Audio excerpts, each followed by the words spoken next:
Perfecto. Bueno, yo quería iniciar agradeciendo en primer lugar a Eldis por la invitación para participar en ese primer taller internacional de la Red de Estudios sobre Educación de Ecuador. Es una oportunidad, siempre es una oportunidad muy importante, grande, poder participar de eventos de esa naturaleza en la cual no apenas podemos presentar el resultado de nuestros estudios e investigaciones, más también poder escuchar la opinión de especialistas en el área.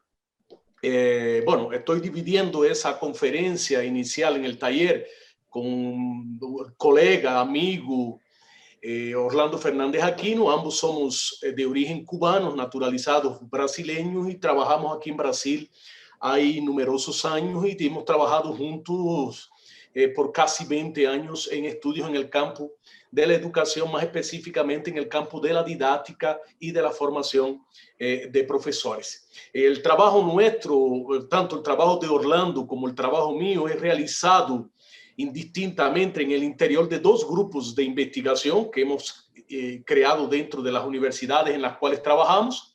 El grupo de GEPEDI, que es un grupo de estudios e investigaciones en didáctica desarrolladora y profesionalización docente de la Universidad de Uberlândia, y el GEPIDI, que es un grupo que Orlando lidera en la Universidad de Uberaba. Es un grupo, ambos grupos, con miembros de diferentes países y sobre todo con profesores de las universidades en las cuales trabajamos y con alumnos de iniciación científica y de la maestría y del doctorado en educación. Entonces, esa intervención nuestra tiene a ver con el trabajo que hacemos ambos en el campo de la investigación, mas tiene que ver también con el trabajo que realizamos en el interior de los grupos que estamos liderando hasta el momento.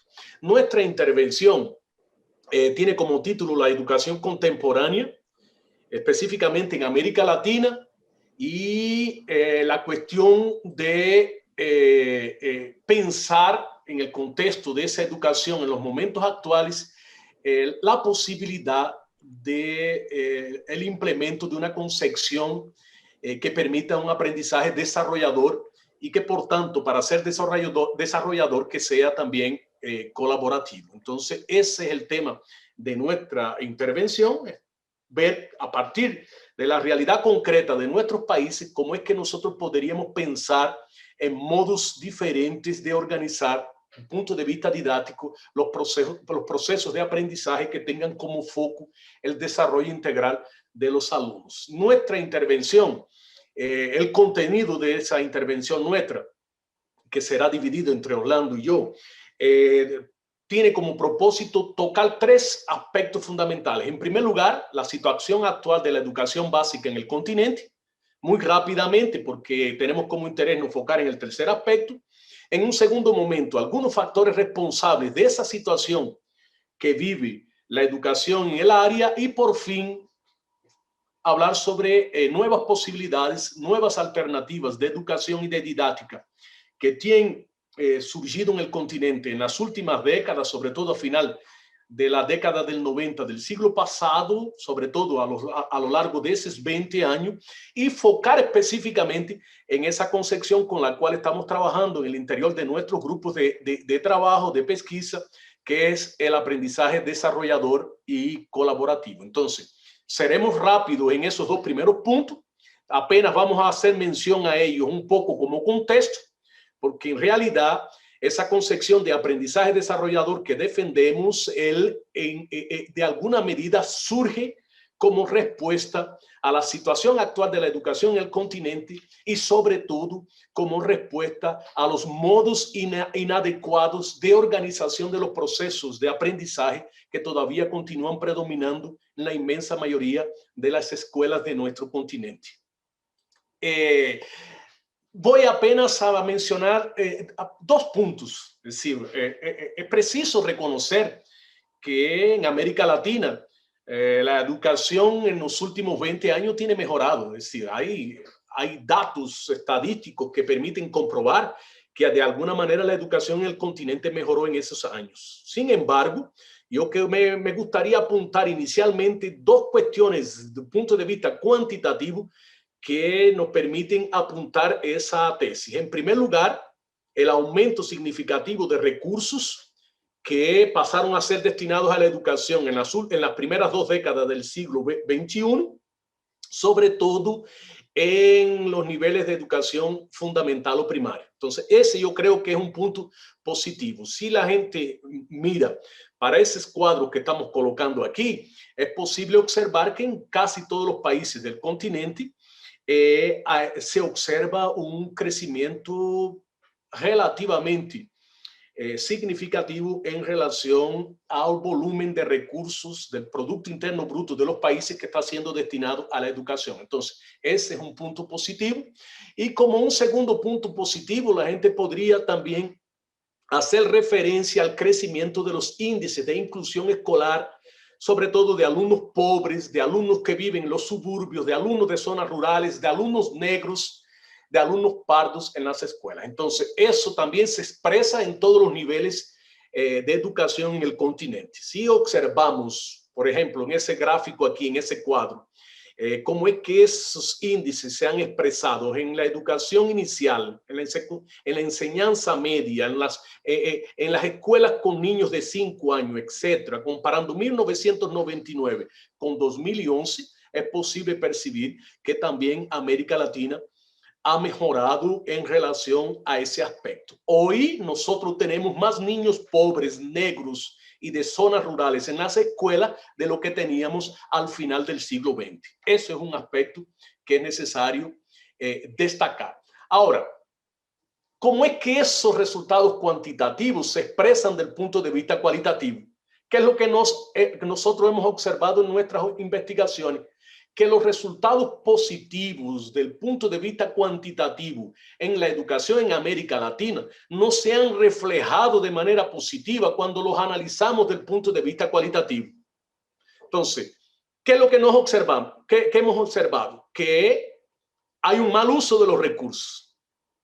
Es decir, los recursos, si comparamos, por ejemplo, con países como Corea del Sur, que destinan, por ejemplo, un % bien inferior de lo que destinan algunos países de América Latina, como por ejemplo Brasil, a la educación, ellos tienen resultados mucho más positivos que lo que nosotros tenemos aquí en Brasil, y eso se repite en algunos otros países de América Latina. Entonces, aumentaron los recursos en la educación, mas aún así esos recursos muchas veces son mal utilizados.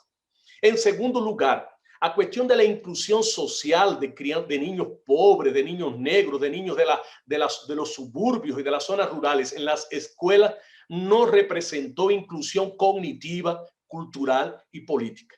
Nosotros tenemos más niños pobres en las escuelas, mas no estamos garantizando a esos niños la posibilidad de aprender con cualidad cognitiva, emocional, cultural y política. Y esos datos, por ejemplo, en el caso de la enseñanza media, secundaria, se expresan en los exámenes que se realizan en el PISA, examen internacional de PISA, que evalúa el desempeño de los alumnos en ciencia, en matemática y lectura. Si observamos ese cuadro aquí, la situación de América Latina en el 2018, comparada con los 79 países que participaron de ese examen, la situación de nuestro continente es lamentable. Es lamentable. Nosotros tenemos, por ejemplo, República Dominicana, que está en el lugar 76 de una lista de 79. Nos tenemos Chile, que es el que mejor situado está, más mismo así, está de la mitad para atrás. Entonces, ese es un aspecto también importante a destacar. Nosotros tenemos en América Latina todavía 10% de la población más abastada económicamente, que concentra casi 50% de la riqueza material y cultural, lo que significa que la mejoría de la educación en el continente en esos 20 años no repercute en la mejoría de la superación de los problemas de desigualdades sociales. Mejoró la educación, mas los índices de desigualdad social continúan aumentando. Nosotros aquí en América Latina somos una de las regiones más desiguales del mundo. Perdemos apenas para África y continuamos siendo recordistas en índices de violencia, corrupción y desigualdad social. Entonces, en síntesis, lo que quería apuntar con esos dos aspectos es que aunque en esos últimos 20 años la educación brasileña, en América Latina, mejoró en algunos índices, del punto de vista cualitativo, esa mejoría no tiene a ayudar a mejorar la calidad de vida de las personas, porque los índices de violencia, de corrupción y de desigualdad social, ellos continúan aumentando. Entonces, ese es un primer aspecto que nos interesaba destacar en esa intervención. En relación a los problemas asociados a la dificultad de inclusión cognitiva, cultural y emocional de los alumnos, nos interesaría destacar tres aspectos. Es decir, es un poco que intentar asociar el insuceso de la inclusión cognitiva y emocional e intelectual de los alumnos en las escuelas a tres aspectos que llamaríamos de carácter micro educacional o microsocial, que se refiere a cuestiones relacionadas con la organización de los procesos pedagógicos, de los procesos didácticos. Mencionamos tres rápidamente. En primer lugar, el empleo de paradigmas didácticos inadecuados, y eso es una cuestión que se mantiene en el continente desde el siglo XX, predominio de propuestas como la pedagogía tradicional, inclusive como la pedagogía constructivista, que parten de concepciones de la educación, del aprendizaje, del alumno, que no consideran las potencialidades de los procesos didácticos para el desarrollo integral de los sujetos que participan de ese proceso. Ese es un elemento inicial. En un segundo elemento, la cuestión de los modelos ineficientes de posgraduación en educación que no tenemos en el continente, porque se enfocan en la investigación, porque realizan poca pesquisa en el campo de la didáctica. Eso se repite en la inmensa mayoría de los cursos de maestría y de doctorado en educación. Existe un divorcio muy grande entre la realidad de la escuela y aquello que se investiga en el interior de nuestras disertaciones de maestría y de nuestras tesis de doctorado. Se habla mucho de la docencia en la posgraduación, más la investigación del ejercicio de la docencia como tal no es objeto de análisis de la mayor parte de las pesquisas que se realizan en el interior de programas de posgraduación que forman profesores e investigadores en ese área. Y como otro tercer elemento, las características de los cursos de formación de profesores que continúan repitiendo moldes escolásticos. Son currículos para formar profesores que son fragmentados, que se enfocan en el contenido y que hay una ausencia del sujeto.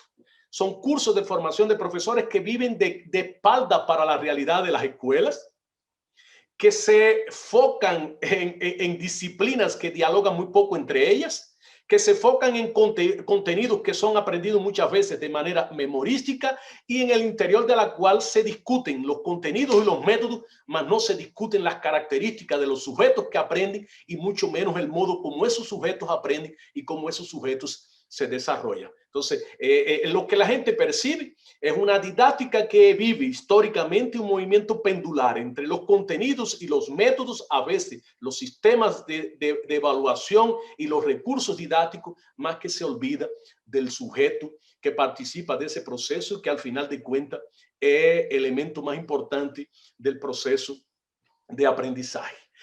En razón de eso, en razón de esos tres aspectos apenas, apuntamos tres aspectos apenas por la cuestión de tiempo, más en razón de eso es que nosotros nos hemos dedicado a estudiar la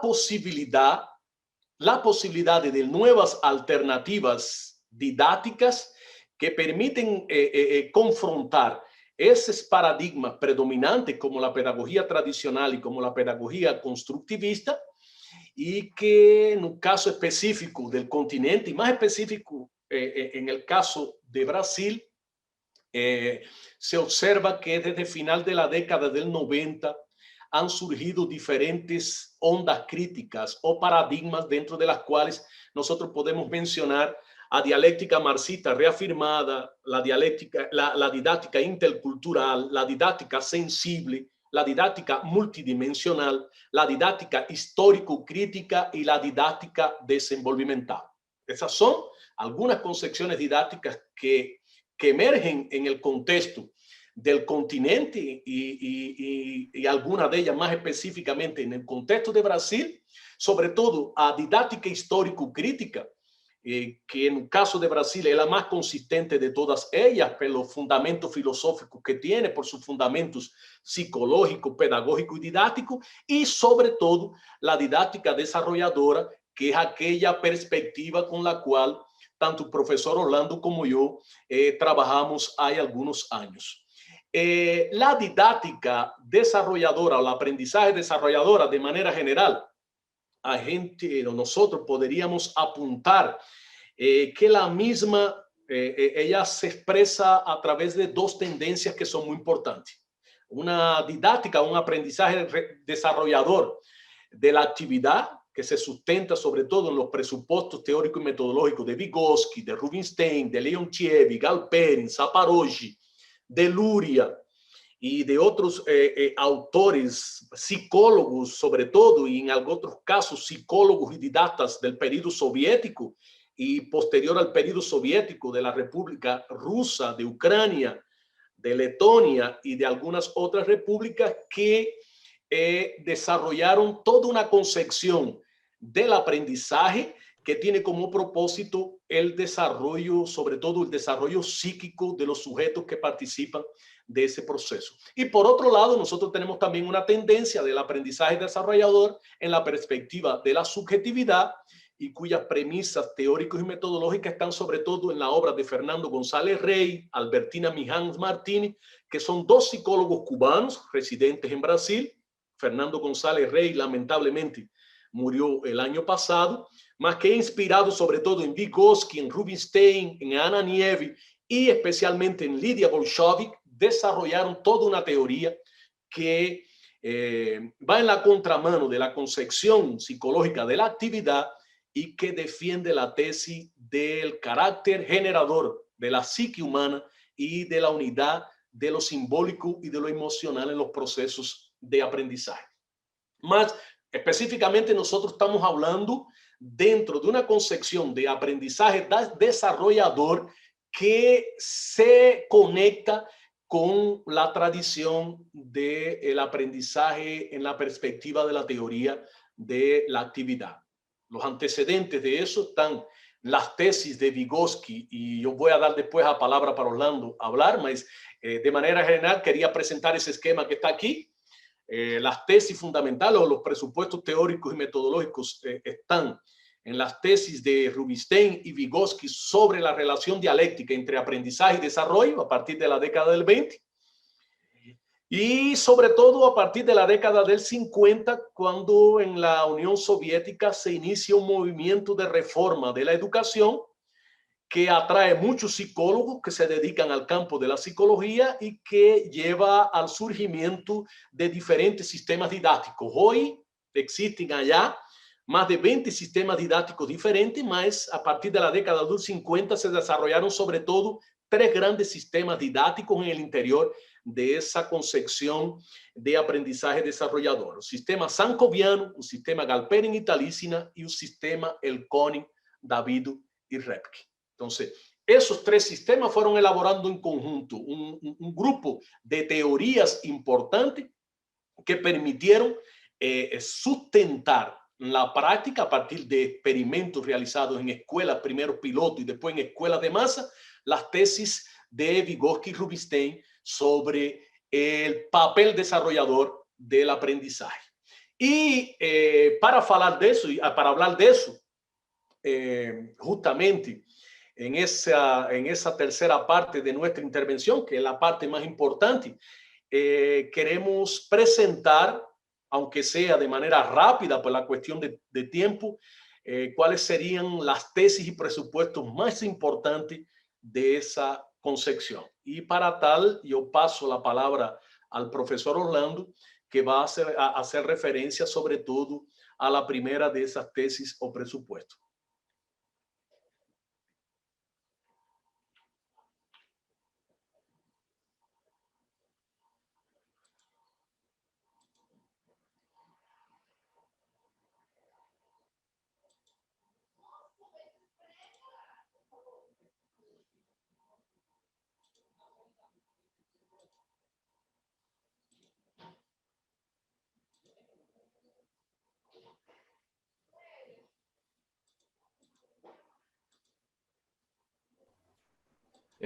Buen día, Orlando. Activa el micrófono, no se escucha.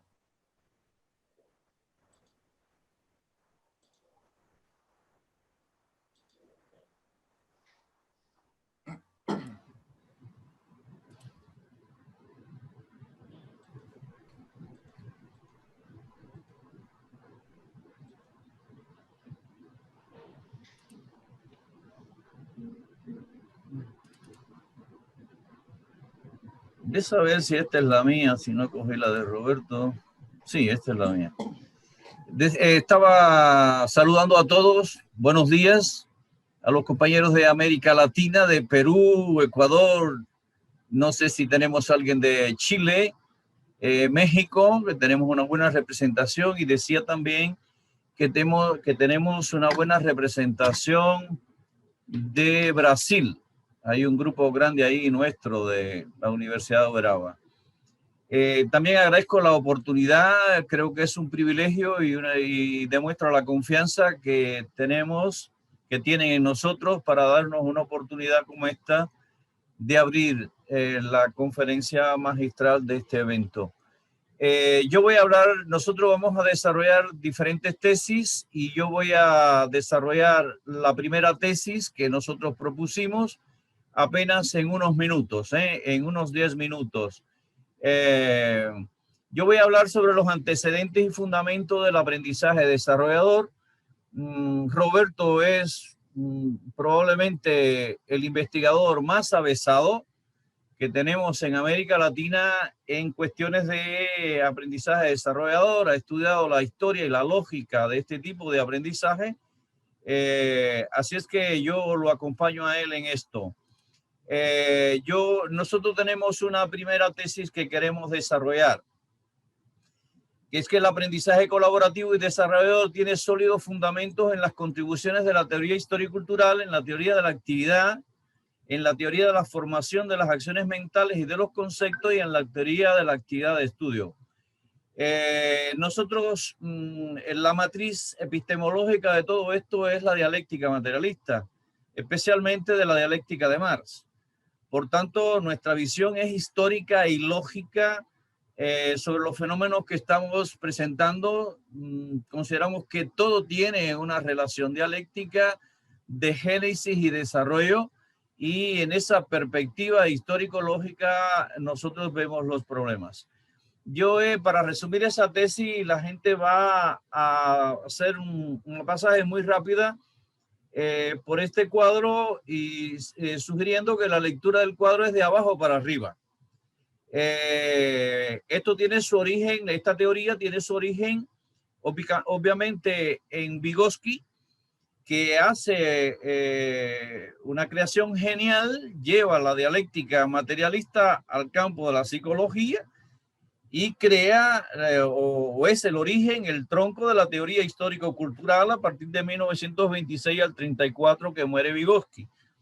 Hay aquí una serie de conceptos que son de psicopedagógico, que son esenciales, que son algunas de las aportaciones de Vygotsky, como la situación social del desarrollo, el concepto de desarrollo, que es cardinal en nosotros. Aquí está embutida una teoría del sujeto. Nosotros acreditamos en que el sujeto que aprende tiene un protagonismo fundamental, pero es importante saber explicar cómo es que las personas aprenden, cómo es que las personas se desarrollan verdaderamente desde el punto de vista cognitivo, afectivo, desde el punto de vista de la voluntad, de los valores, etcétera. El concepto de edades psicológicas, que es básico en el aprendizaje y en la enseñanza, diagnóstico del desarrollo, la zona de desarrollo próximo, la unidad de instrucción y desarrollo, la relación entre instrumentos, signo, mediación, interiorización, conceptos cotidianos y conceptos científicos, y una teoría espectacular que es la verdad un descubrimiento científico de Vygotsky, que es el problema de la formación de las funciones psicológicas superiores o funciones culturales. En nuestras investigaciones hemos demostrado, tenemos constatado que la gran mayoría de nuestros profesores no tienen ni la menor idea de cómo es que las personas aprenden y cómo es que se produce el desarrollo humano multidimensional. Claro que un colega fundamental ya en el Instituto de Psicología de Moscú es A.N. Leontief, que a partir de 1935, por diferentes razones, en la verdad, a partir del 31, 32, este grupo se ve desestructurado en Moscú y emigra para Kharkov. Vygotsky nunca fue para Kharkov. Hubo varios intentos de mudanza de mudada, digo mal en portugués, mudanza es portugués, para Kharkov, pero no fue, y este grupo comienza a ser liderado por Leontief. Aquí comienza una preocupación fundamental de este científico genial, que también fue A.N. Leontief. Reitero A.N. Leontief porque hay tres Leontief, el hijo, el nieto bueno, el hijo, el padre es el A.N. y está el hijo y el nieto. El nieto ya ha estado aquí con nosotros en Uberlandia. Bueno, pues claro que apoyándose en las contribuciones basilares de la teoría histórico-cultural, Vygotsky, Leontief tiene un nuevo foco, que es el problema de la actividad humana. Claro que cuando usted se remonta a la filosofía, usted se da cuenta que el concepto de actividad ya está en Marx, y está en Engels, y está en Lenin, y está en otros, pero él lleva el concepto de actividad, es un concepto central, lo lleva para la psicología, define la actividad en la psicología y logra entender y explicar a fondo a través de numerosos experimentos el problema de la estructura de la actividad, de los componentes de la actividad y de la dinámica entre ellos. Vygotsky Leontief tiene una contribución importante en algunos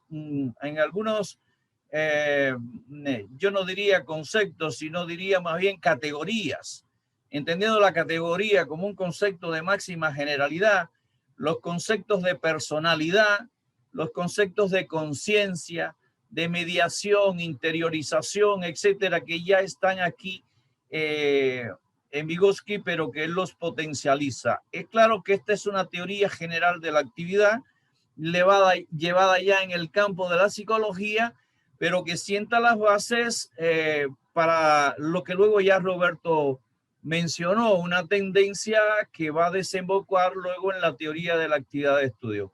Esta teoría de Leontief, obviamente, ella tiene como referencia el trabajo como actividad humana ontogenética y principal del hombre.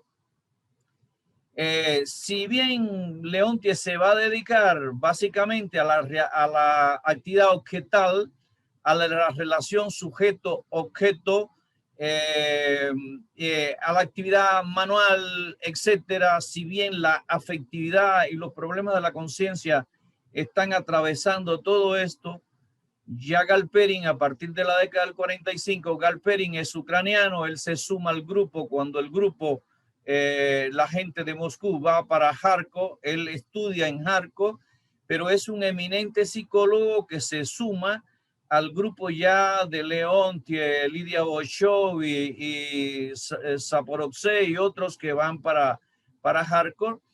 Galperin es un extraordinario psicólogo especializado en educación, además médico, etcétera, un profesor eminente. Y su alumna Nina Talísina, que todavía está viva, está con 90 y tantos años. Digo, yo no he sabido que Talísina murió, Roberto, ¿tú sabes de eso? Sí, murió en marzo de ese año. En marzo de este año. Bueno, marzo yo no de ese año, la muerte de acho ella. que do ano passado, sí. Pero bueno, conocemos de ella a través de una rusa, Yulia Solovieva, que está en México y que es una gran amiga también. Entonces, pero claro que Galperin se va a interesar en la formación de las acciones mentales y de los conceptos. Está bien, en la actividad material práctica, el lidar con las herramientas y con los signos funciona de una manera. Mara, realmente, ¿cómo es que se forma el pensamiento? Y esto aplicado a la educación, a la enseñanza. Así es que yo no puedo entrar en los detalles porque, como ustedes saben, esto es un curso.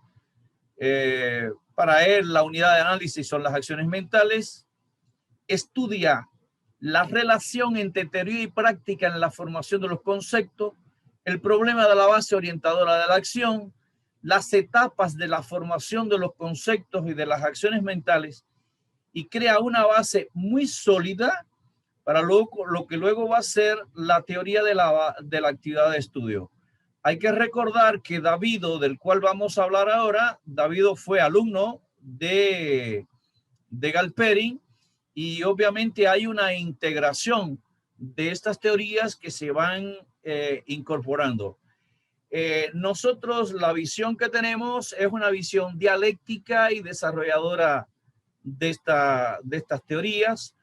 Desde mi punto de vista particular, la teoría histórico-cultural, como dice Dmitry Leontief, es una sola, solo que usted va viendo que en ese desarrollo de la teoría, que es una teoría abierta, conectada con las realidades, basada en la experimentación científica y no en la teoría por la teoría, usted se va a dar cuenta que de acuerdo con los liderazgos científicos, en cada una de las etapas y en cada uno de los grupos se van descubriendo meandros de la investigación.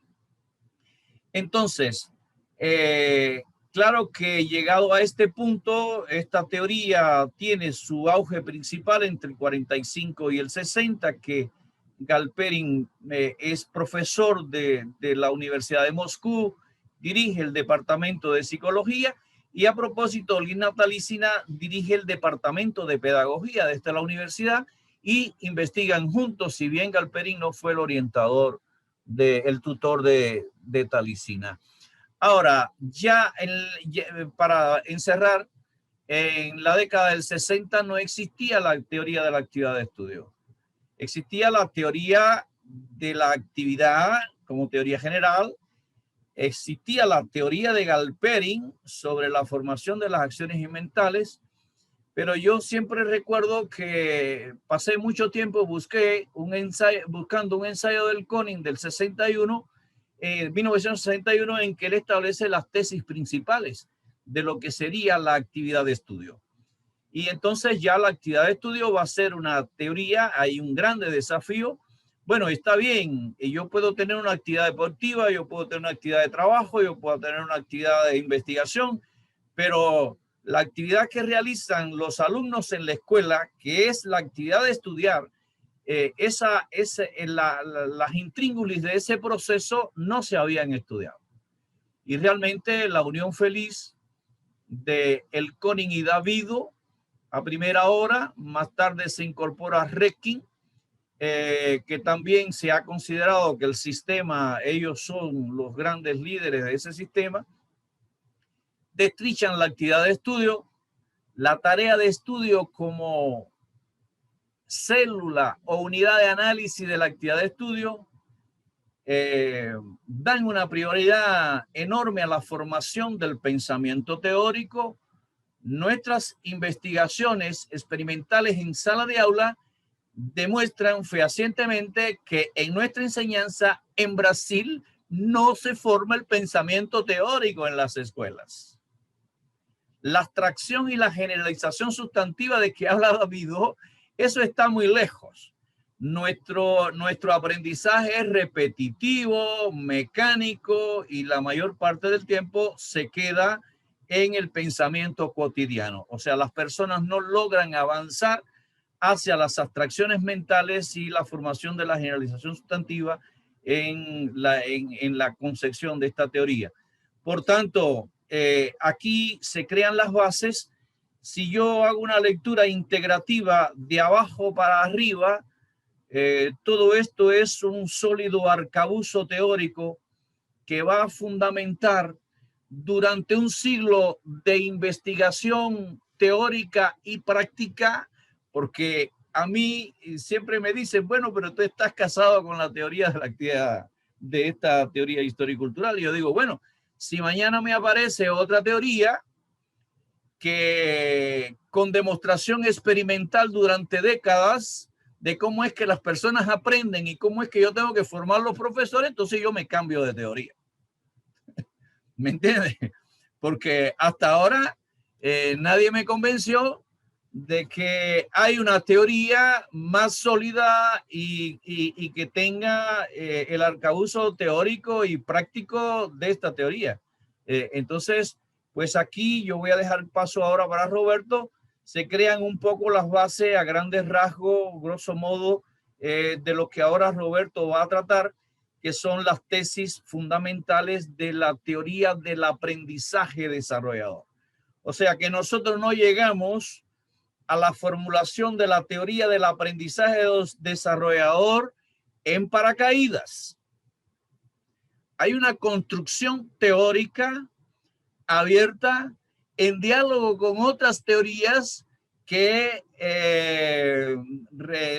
sientan las bases de lo que ahora mi gran colega y amigo, el profesor Roberto, va a desarrollar en otras tesis que nosotros tenemos. ¿Ok?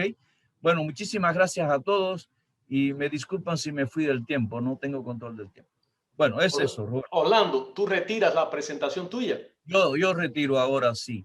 De saber cómo yo retiro, porque estoy share. Ok.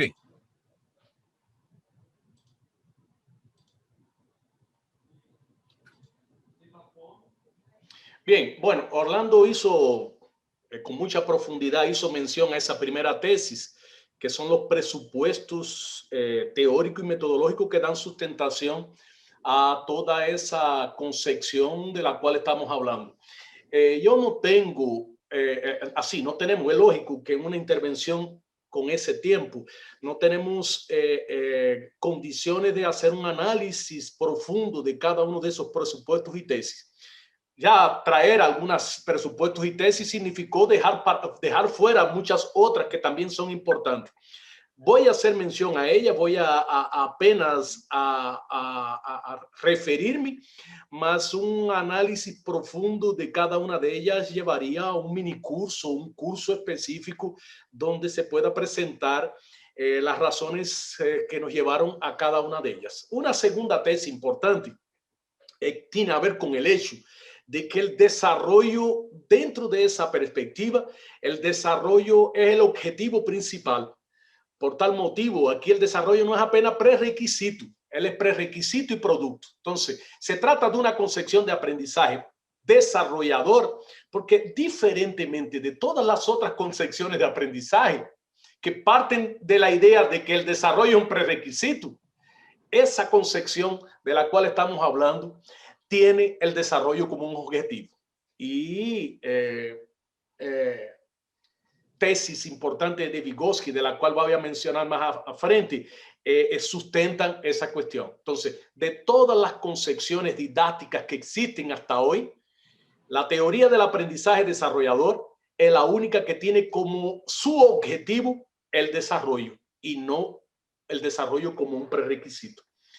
Otro elemento importante es que esa concepción no ve el desarrollo como algo de fuera, como alguien formando al otro, es decir, como el profesor con la capacidad de formar al otro, como es típico en la didáctica tradicional, más entiende el desarrollo como autodesarrollo, como autotransformación, como autoeducación, más diferente de cómo el constructivismo lo ve.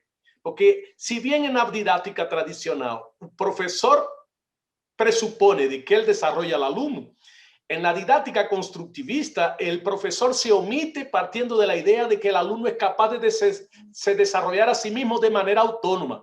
Aquí el autodesarrollo, la autotransformación y la autoeducación es bien diferente a aquella. Se parte de la idea de que el alumno se transforma en sí mismo, más a partir de condiciones y de requisitos que son diferentes, porque es un aprendizaje de naturaleza colaborativa. Entonces, voy a hacer referencia después a la colaboración, más un elemento que distingue esa concepción de aprendizaje es el papel y el contenido que la colaboración desempeña en ese proceso de desarrollo. Otro elemento importante es que es una concepción que dice respecto a un tipo específico de desarrollo. Y se fala de desarrollo psíquico y se fala de desarrollo de la subjetividad o desarrollo de la personalidad.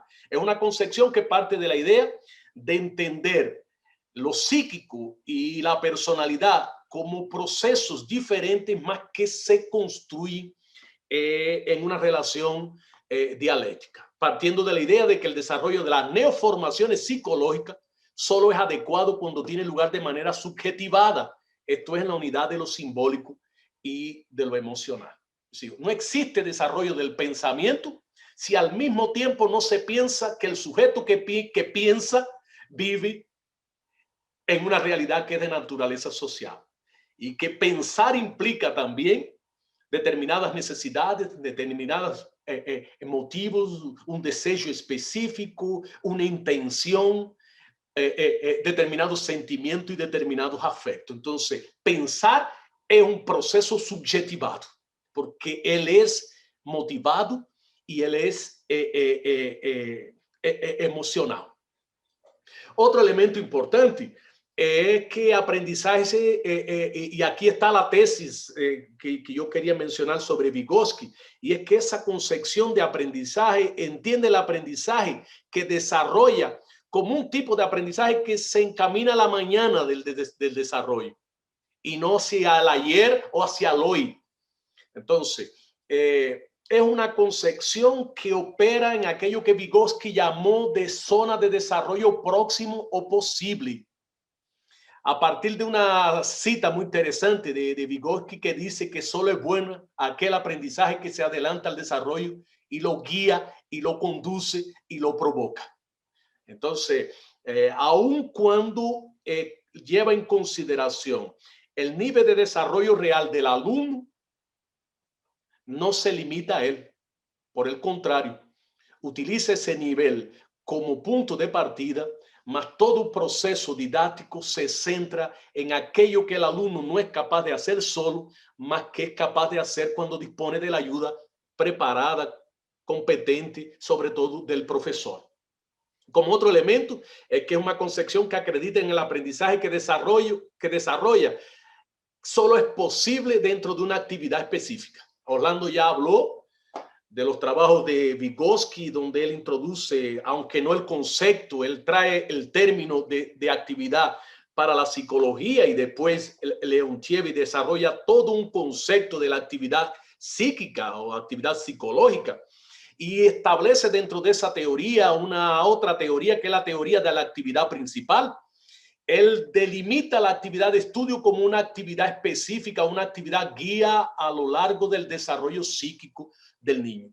Y dice que ese tipo de actividad es aquella que desarrolla determinadas neoformaciones, sobre todo entre los 6 y 12, 13 años de vida. Pues bien, el desarrollo escolar, sobre todo en la enseñanza fundamental, solo acontece si el aprendizaje que se realiza tiene lugar en el interior de una actividad de estudio.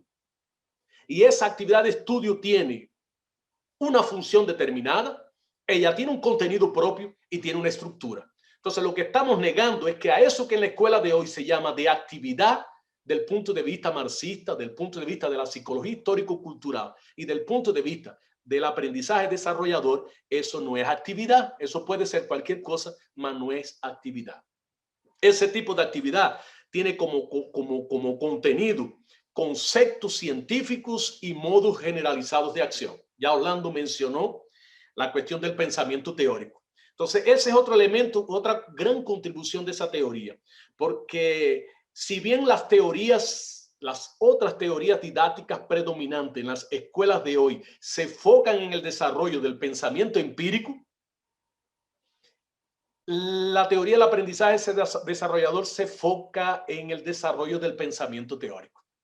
Hay un texto de Davidov muy interesante que él dice que en las escuelas de hoy se aprende muy poco, porque históricamente las escuelas asumieron como misión para sí enseñar algo que se aprende mucho mejor fuera de la escuela, que es el pensamiento empírico, porque la fuente del pensamiento empírico es el contacto con la realidad.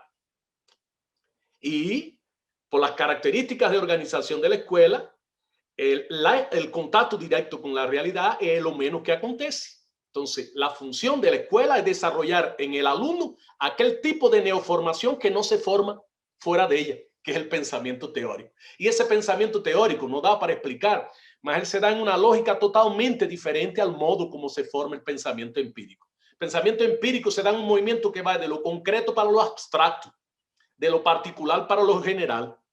El pensamiento teórico se da en un movimiento que va de lo abstracto para lo concreto pensado, de lo general para lo particular. Entonces son dos lógicas totalmente diferentes de pensar. La escuela de hoy, los alumnos aprenden a pensar, sí, mas aprenden a pensar peor de lo que ellos aprenden a pensar fuera de la escuela. Porque aprenden a pensar, sí. Que en la escuela tradicional y en la formación de los profesores, y nosotros fuimos formados en esa perspectiva probablemente, es difícil entender que otra lógica también existe. Exacto. O sea, la lógica inductiva está también introyectada, que entender que puede existir una lógica deductiva parece una cosa imposible. O sea, que otras lógicas también son posibles. Exacto. Que es la lógica de la ciencia realmente. Exacto. Y para aprender a pensar teóricamente, la única lógica es esa. Sí, desde la perspectiva marxista, la única lógica, ya, bueno, explicado por Marx, explicado por Lenin, materialismo, imperiocriticismo, explicado por Ilienko, por otro filósofo, dentro de la escuela, la lógica de aprender a pensar teóricamente es una lógica totalmente diferente a la lógica como se aprende a pensar teóricamente en el campo de la ciencia. Entonces, el gran problema de la escuela de hoy es que los profesores que son doctores piensan que el alumno aprende matemática, pero la misma lógica que el profesor produce conocimiento matemático. Y Davido dice, y Leontievi dice, se aprende matemática en la escuela por una lógica que es contraria a la lógica como se produce el pensamiento matemático. Entonces, ese es un elemento que no da para explicar aquí por razones de tiempo, mas que es fundamental y los profesores precisan ser preparados para entender esa lógica del movimiento de ascensión de lo abstracto para lo concreto. Otro elemento importante, y ya estoy concluyendo, es que esa concepción acredita que solo desarrolla el aprendizaje colaborativo. Este aprendizaje concede al profesor y a los alumnos funciones diferentes a aquellas que atribuyen las concepciones de aprendizaje que le preceden. Entonces, existe colaboración dentro de la didáctica tradicional, existe colaboración dentro de la didáctica constructivista, dentro de la didáctica histórico-crítica, dentro de la didáctica crítico-social de los contenidos y dentro de muchas otras concepciones didácticas. El problema es el contenido de esa colaboración y el modo y el método como esa colaboración se implementa. Entonces, por eso que yo pienso que la didáctica desarrolladora que Vygotsky idealizó solo es posible cuando se define para ella un nuevo tipo de colaboración. Y hay varios autores importantes, Repkin, Repkina, Rubtsov, Zuckerman y ucraniano Dusavinsky, que tienen elaborado teorías muy interesantes de colaboración. Se colabora en el interior de una misma actividad y no de modo como se colabora na perspectiva tradicional, na qual a colaboração se dá por juxtaposição, a junção de atividades que são diferentes. O professor ensina, o aluno aprende. Aqui a colaboração é totalmente diferente.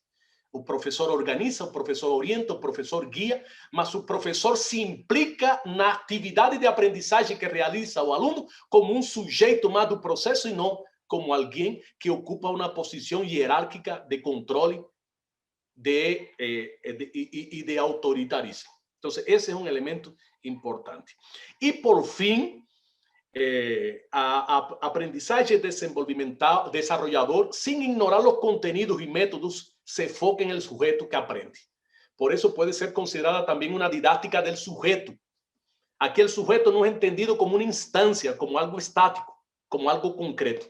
El sujeto y la personalidad del aprendizaje emergen en el proceso. Entonces, ese es otro elemento importante que nos interesaría destacar y en el cual el grupo específico nuestro se ha dedicado a estudiar bastante los conceptos de sujeto, de personalidad, de aprendizaje, de desarrollo específicos en ese contexto y sobre todo cómo es que el alumno emerge como individuo y en la condición de individuo emerge como sujeto y en la condición de sujeto emerge como personalidad.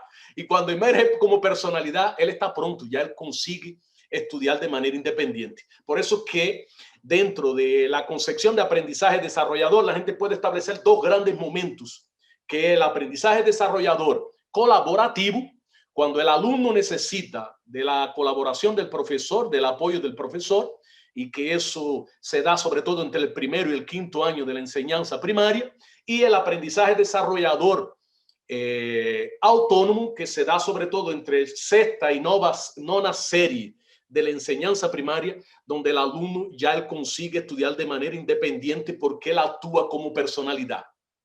Entonces, en el comienzo de la escuela llega como individuo, porque él tiene el deseo y la necesidad de estudiar, mas no sabe estudiar. Entonces, ese es un elemento importante que yo quería destacar para concluir. La teoría del aprendizaje desarrollador, primero, tiene como objetivo la autotransformación del sujeto que participa de ella. Entonces, no es transformar a alguien, no. Es crear condiciones para que alguien aprenda a transformarse a sí mismo en procesos colaborativos. Es un elemento importante de esa teoría. Entonces, el foco está en el desarrollo como autotransformación. Y a cuestión de cómo es que acontece la emergencia del sujeto y después de la personalidad, porque la intención es desarrollar el sujeto y después desarrollar la personalidad. Son dos elementos importantes en relación a esa concepción. Bueno, además de eso, yo quería presentar aquí rápidamente, y ya estamos concluyendo, tenemos 3 minutos, algunos trabajos de nuestro grupo de investigación, en los cuales el profesor Orlando también participa. Son 3 volúmenes dedicados específicamente a los fundamentos psicológicos y didácticos de esa enseñanza desarrolladora. Son 3 libros escritos por autores de diferentes países: Rusia, Ucrania, Polonia, Chile, Canadá, Cuba, México, Brasil, en los cuales nosotros abordamos el pensamiento y la obra de más de 35 teóricos importantes, muchos de ellos desconocidos en América Latina, los fundamentos de esa teoría a partir de estudios sobre la zona de desarrollo próximo, a partir de estudios sobre los conceptos de aprendizaje y desarrollo en una perspectiva histórico-cultural. Algunas publicaciones que estamos realizando que son antologías, son 3 antologías que contienen textos específicos de esos autores que fueron estudiados en los 3 libros primeros, y material específico, porque en Brasil hay muy poco sobre eso, material específico sobre el desarrollo de esos sistemas didácticos y especialmente sobre el desarrollo de las teorías que fueron generadas en el interior de esos sistemas, como la propia teoría de la actividad de estudio, la teoría de modelaje, teoría del pensamiento teórico, teoría del movimiento de lo abstracto para lo concreto, teoría de la transición de un nivel para otro, teoría de la colaboración, etcétera. Unas 11 teorías. Por ejemplo, discute ese libro sobre ensino desenvolvimental, sistema Elkoning, Davido y Repke. 2 libros específicos organizados por nosotros sobre teoría de la actividad de estudio, que son coletáneas con textos del Elkoning, Davido, Repke, Dusabinski, a Zuckerman, Aidarova y un conjunto importante de autores, no solo rusos, mas también ucranianos, de México y de Brasil, que son incluidos dentro de esas obras nuestras que por el momento apenas están publicadas en portugués. Es un libro también interesante, que es sobre teoría de la subjetividad, discusiones teóricas, metodológicas y aplicaciones en la práctica, que es un libro organizado con el grupo de Fernando González Rey y Albertina Miján, y que ya comienza a traer algunos trabajos en los cuales se procura vincular la teoría del aprendizaje desarrollador con la teoría de la subjetividad. por fin, la revista nuestra, una revista que nuestro grupo publica y que se consolida en el área, porque es la única revista sobre psicología histórico-cultural y didáctica desarrolladora, por lo menos de Brasil. No conozco otra en América Latina, y que publica 3 números por año con textos interesantes sobre todas esas temáticas, sobre desarrollo, sobre aprendizaje, sobre sujeto, sobre didáctica, etc. Bien, yo para concluir, quería primero agradecer a Orlando por esa parcería que nos une hace mucho tiempo, por su intervención aquí, que fue, como siempre, profunda, rápida y consistente. Y quería agradecer a mi querido Eldis, colega también cubano, y a los demás presentes por la oportunidad de poder dividir con ustedes un poquito del trabajo que estamos realizando aquí en Uberlândia, con mucha humildad, mas también con mucho empeño, con mucha dedicación. Un abrazo para cada uno de ustedes. Gracias.